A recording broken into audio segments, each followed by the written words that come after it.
कुछ जमातें जो ये बात कह रही हैं कि जी मौसम ठीक नहीं होगा, तो मेरा ये ख्याल है कि उन्हें थोड़ा सा जो पिछले इंतखाबात हैं वो किन किन महीनों में हुए हैं, किन हालात में हुए हैं, उसको ज़रा देख लें। इलेक्शन तो होंगे ही होंगे, लेकिन अगर मैंने इतनी सी बात की है कि अगर जनवरी के आखिर में होंगे तो आधे मुल्क में तो बर्फबारी होगी, जहां आबादी ही नहीं है।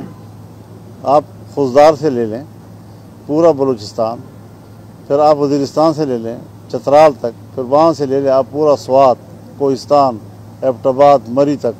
ये सारे इलाके वो हैं कि जहाँ आबादी नहीं होती इन दिनों में, वो उतर आते हैं अपने इलाकों से और वहाँ बर्फ़ होती है। तो क्या ये लोग वोट का हक़ नहीं रखेंगे? ख़वातीन के बारे में तो आप कहते हैं अगर इतनी फ़ीसद वहाँ पोलिंग स्टेशन पर वोट न पड़े तो वो दोबारा कराए जाएंगे।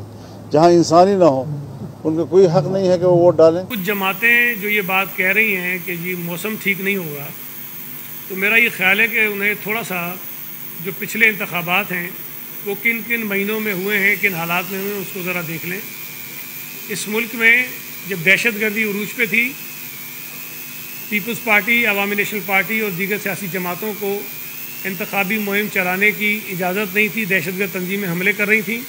उस वक्त भी इस मुल्क में इंतखाबात हुए। रमज़ान के महीने में भी इस मुल्क में इंतखाबात हुए। 27वीं शब थी ग़ालिबन एक इलेक्शन, तो वो भी वहीं हुआ। उसके बाद जो 2007 में इलेक्शंस होने थे वो भी दिसंबर की तारीख थी, ग़ालिबन 17 दिसंबर की डेट थी मेरा ख्याल है कि इलेक्शन वो होने थे।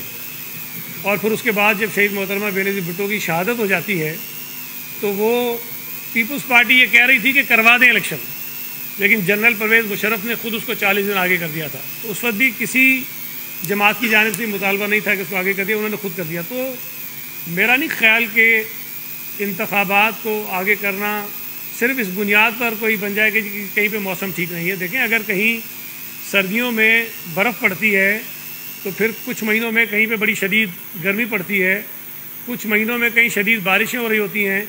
तो ये अगर आप इस तरह के जवाज़ तराशना शुरू करेंगे तो फिर तो किसी महीने में भी इंतखाबात मुमकिन नहीं है। मैं समझता हूँ कि इलेक्शंस हो जाने चाहिए। अगर किसी एक दो हलकों में कोई प्रॉब्लम होता है तो उसका हल हो सकता है, निकाला जा सकता है, लेकिन उसकी वजह से पूरे मुल्क के इंतखाबात को रोकना जो है किसी तौर पर मुनासिब नहीं है।